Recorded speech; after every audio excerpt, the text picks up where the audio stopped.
Diner refuses to serve man food. He shows up in uniform next day. Baker had been in the line for 45 minutes and now she was telling him that she couldn't serve him and wouldn't even tell him why. People didn't often disobey him and make him feel like they were in command. He could see that his authority would have no weight here. She must have been arrogant to who he was. He was excited to see the look on her face when she realized who she was dealing with. He was ready for his day off. He had been working consecutive 12-hour shifts and only wanted to sit down and relax for one day. Carl Baker from Alexandria just wanted a break. He had meticulously planned this day. Among the most important things on the agenda was sleeping in and eating out. He would also go outdoors and soak up some sun and fresh air. Then when the evening came, he would open a cold one and watch some TV. Baker's dog woke him up by jumping on him. He opened one eye and saw the sun shining through the curtains. It was past 12 already. He smiled and got dressed. He made himself a coffee and thought about what was next on the agenda. After a moment of thought, he decided to go to the local diner. He had never had time to go there before, but apparently, the food was great. What he didn't know was how much he'd regret going there. They peered at him with dirty looks. It had been a while since someone had looked at him like that. When he was wearing his work uniform, they normally treated him a little differently. But here no one knew who he was. Baker walked into the diner and stood at the back of the line. He could feel his hunger grow as he waited. He looked up at the menu and decided what he wanted. The minutes passed by. After looking at the menu, he narrowed down his options to 2 dishes. Baker was aware that with all of his great qualities, he was picky when it came to food. So coming to the restaurant, he had hoped that the food would satisfy his expectations. He felt that the 45-minute wait he'd have to endure in line would make it all worth it when he got his meal. But he was very wrong. Even though the wait seemed much longer than he'd anticipated, he could be patient when he needed to be. But only a little while later, his patience would start to wear thin. Baker had finally arrived at the head of the line and was ready to order his food and sit down.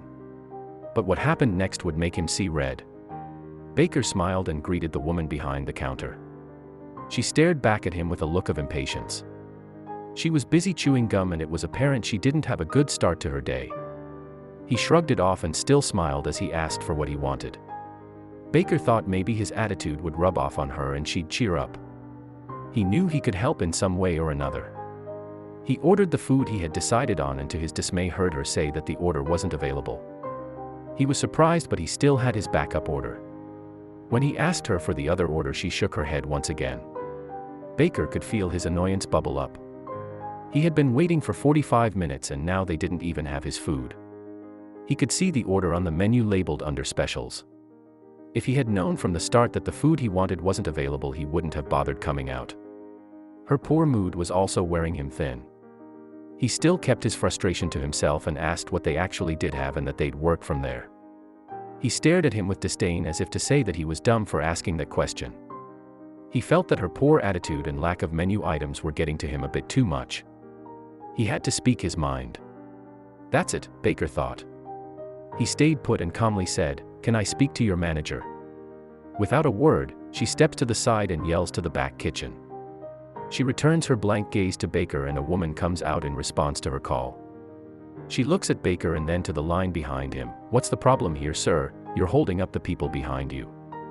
Now, Baker can see where the worker has got her attitude from. He knows this isn't going to be pleasant. He overlooked the insulting insinuation that he was the cause of these ridiculous lines, and explained to her what happened and how management should fix the problem he sees in her establishment. Her response made his blood boil. Then, unbelievably, a female cook came out to the register to tell the manager, "You better pull me off the line, because I'm not serving him," gesturing toward Baker. Surely, this was unacceptable behavior from her staff. Baker waited for the manager to take action, but she began to laugh. Baker kept his cool and calmly advised them to treat their customers better, or there would be repercussions. Just as Baker predicted, she didn't take kindly to his advice. "I understand that things didn't go your way today, sir, but that's life. Now, if you could kindly remove yourself from my establishment." "I don't serve people like you," she sneered. "People like me," Baker replied incredulously. Baker had enough. He wasn't playing Mr. Nice Guy any longer. Speaking with more authority, he reiterated his purpose in speaking with her and reassured her that he was speaking up for her own good. Now, he demanded she elaborate on what she meant by people like him. But what she did next would settle any doubt in his mind about a retaliation. She was cold-faced and defiant. "I don't need to explain what I meant to anyone. Get on out now before you cause a scene," she snapped. Baker was seeing red. He wasn't used to people disobeying his command like this. And he certainly wasn't used to people looking down on him. No one should be. It was clear she had no idea who he was or what authority he had at his fingertips. He often thought walking around without his uniform was a good way to see what people were really like. And this proved it. It was clear to Baker that she wasn't going to talk with him like an adult. He felt completely disrespected and ridiculed as onlookers began to take notice. He looked around at all the eyes and ears paying attention to him. His face flushed red as he realized almost everyone in the diner was looking at him. He didn't recognize anyone there, but he wondered if any of the customers recognized him. If they did, they probably wouldn't have thought any diner would have the nerve to treat him like this. With nothing further to say, Baker left the diner. He was upset, angry, and mortified by their behavior that he just couldn't let go unpunished. He was going to forget about the distressing start to his day and return to deal with this ordeal tomorrow during work hours, in the uniform that serves as a reminder to treat and serve everybody with respect. How would they react then? The next day, Baker put on his chief of police uniform and went to work. He had a lot to catch up on from his day off. He was busy, but he had already promised himself to call into the diner and show his real face. He couldn't wait to see them shaking in their boots. And that, they did. Baker stopped by at the diner on his way back from a call out on the field. He pulled his cruiser up right outside, lucky to find a parking space, and pushed through the doors. His face was stern. The aura of his presence filled the entire diner. Baker was a broad, tall man, and with his uniform on, he seemed to exude authority. Now, everyone looked at him for all the right reasons. He was met with smiles and respect. Even the faces of all the workers suddenly perked up, including the cashier, who was now much more attentive. She welcomed him with a smile that slowly faded once she recognized him. Dropping formalities, he asked for the manager. Tentatively, the cashier called for the manager. This time, however, she walked to the back kitchen door and yelled. Now, she was minding her manners, it seemed. Baker stood with one hand resting on his waist belt and another holding a radio device. He for sure looked the part. Especially as his radio call bleeped with officer updates. He waited for her to come out. Today, however, a different manager was working. But she was very distressed by what Baker told her and immediately apologized. She also vowed to launch an internal investigation into the activities of her coworker. Shortly after, the story reached social media as witnesses who were there posted about the poor handling of the officer. Now, the diner was forced to release a statement. A spokesperson for the diner didn't try to deny the claims when asked about the staff's shocking treatment of the officer. She told reporters that it had all happened just like Baker described. The restaurant was appalled that an officer of the law was shown so much disrespect and promised to look further into the matter. But would it be enough? A public statement. The statement read that they expect the highest ethical and personal behavior from its team members. We value each of our guests and are committed to treating everyone with dignity and respect. We do not tolerate any form of discrimination. We are working with the appropriate authorities and local police association representatives to get to the bottom of and resolve this matter as quickly as possible, the statement added. We have made efforts to reach out to the police officer involved, but have not yet spoken with him. We will continue to look into the situation and will take the appropriate actions at the conclusion of this review. Despite the establishment's rush to save face, the story quickly began doing the rounds on Twitter and Facebook, to the outrage of thousands of users. I don't know why the offended officer doesn't sue for $150,000. This is no different than the Oregon bakeries refusing to make a wedding cake for a gay couple. Discrimination is discrimination, one furious reader wrote, while another took a more pragmatic view. If I was a cop, I'd be way less concerned about these people who are openly anti-police than I would about what someone quietly harboring resentment and handling my food. Even though Alexandria Police Union Representative Pete Feltham commended the diner for its cooperation and swift apology, the damage had already been done even when the diner scrambled to hang posters supporting police officers outside the restaurant. He added that he felt that Baker handled the situation perfectly. He disengaged rather than escalating the confrontation. However, he said that he was surprised that an incident such as this happened in Alexandria because the police force typically has a good relationship with residents and local businesses. None of Feltham's words did anything to quell the ire of the public, however. Hundreds of comments were left on the diner's Facebook page, angrily informing them that they were going to be permanently boycotted and encouraging other patrons to do the same. Following the incident, there has even been talk among social media users to steal from the diner. However, Baker made his position on this clear. He declared how he is not in support of cancel culture, nor does he want to see any crime come to the diner as a result of this. He also discourages anyone from trying to boycott the establishment. Take the high road, he urged. The actions of a few does not equate to the actions of many. Two wrongs don't make a right, after all. In response to the enormous amount of backlash, the diner made good on its promise. They released an official statement less than a week later, according to the Washington Post. In a statement, the company said that the views and actions of these individuals were inexcusable and do not reflect those of the company or the rest of the staff at the Duke Street location, the source said. We have concluded the two team members in question acted inappropriately and we immediately terminated their employment, the company said in the follow-up statement. We have the utmost respect for law enforcement officials and value the relationship we have built with the local Alexandria Police Department over the years. But that's not all. The night manager and the restaurant tracked Baker down to apologize for the shocking behavior of the three members of staff and plan to go out of their way to make it clear to everyone where they stand with regards to supporting law enforcement. The situation even got the attention of Allison Silberberg, Alexandria mayor. She expressed that she appreciates the company's full-throated apology for this unfortunate situation. But how do other members of the police force feel about the whole thing? Well, your first response as a police officer is anger, the head of the police department told the local station.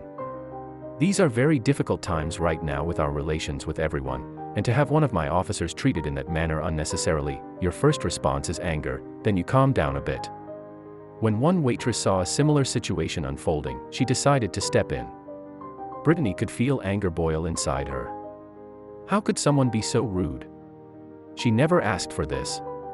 It also wasn't as if they were being nasty in a quiet way, they were trying to get her to agree with them and go along. The situation turned worse when she went to her boss and was told to suck it up.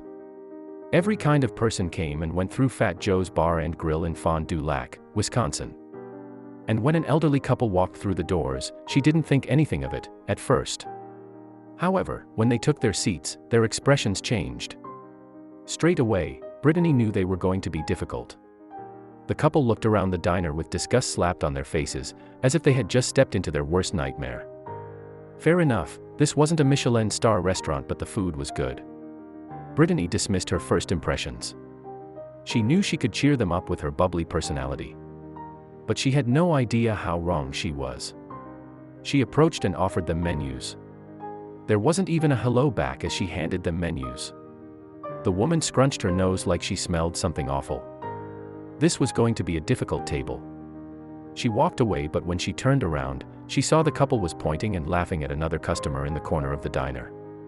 The target of their bile was a regular and very pleasant customer. What was their problem? Little did Brittany know she was about to find out. The couple was deep in conversation and unaware that Brittany was standing right behind them, waiting on another table. Brittany's ears perked up and she listened into their conversation. The words that flowed out made Brittany's stomach launch into her throat. How could they say something like that? It was beyond wrong.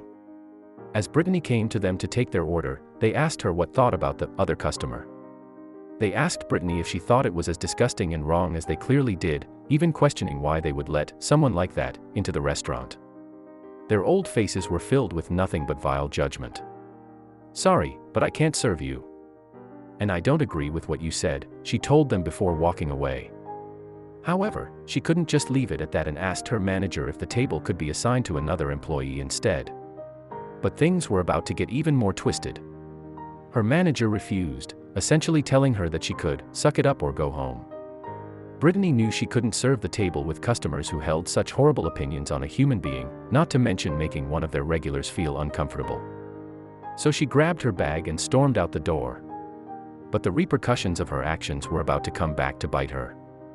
People responded, applauding Brittany for standing up for herself, and some even called out the diner where the event took place. As she shut up her laptop and nestled into her bed, Brittany let out a sigh of relief. Everyone, it seemed, was on her side. The next day, management told Brittany she was fired. Bursting with anger, she grabbed her laptop and went straight to Facebook. She updated everyone on the disgusting development. The reactions were explosive. "But I'll always choose my morals over money. See ya," she concluded. But the owners of the diner had a very different opinion. The co-owner of the diner commented that Brittany was fired because she refused to do the job she was hired for. In all her years in the industry, she said she had heard plenty of conversations she didn't agree with herself, but you just get on and do your job. Their neutral stance, however, didn't calm the stormy waters. Brittany, and others, said that allowing hate speech to occur in your establishment without any response was turning a blind eye, which she sees as the same as saying the hateful things oneself. But Brittany still thought she had made the right decision. As for the current situation and ideals of the diner, Brittany finished up her viral Facebook post with, "Please feel free to leave a review on their Facebook page, Fat Joe's Bar and Grill."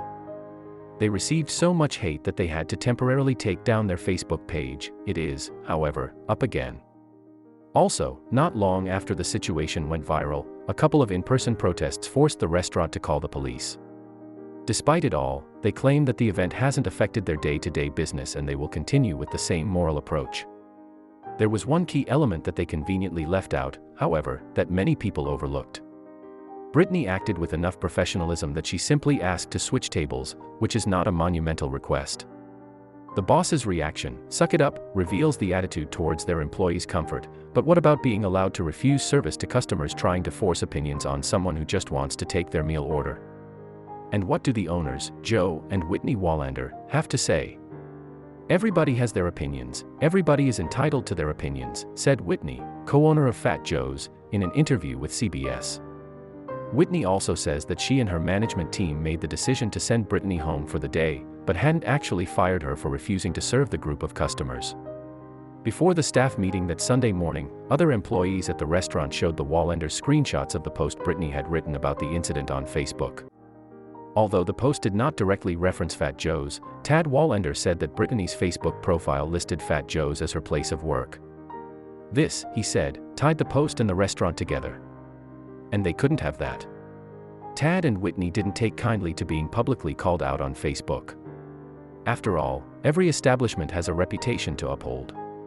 Tad was concerned that Brittany's post had changed the dynamic of the entire situation, claiming that it was very unprofessional on Brittany's part. When Brittany arrived at the staff meeting, she was promptly fired. She decided she wanted to post stuff on Facebook about being sent home, Whitney said. "And we just made the business decision that we can't have employees that aren't going to make us look good as an establishment. We should be able to get along as a community," says Whitney. "Everyone has different opinions, and I think it's important that we know how to live with people that have different opinions than us. We don't take a stand on any conversation people have. We're not going to impose anyone's political beliefs, moral beliefs, ideals on any single person. We're just here to serve food and drinks," Tad told USA Today. Even though the restaurant's owners feel justified in their actions, others argue that they should have known better, especially in today's political climate.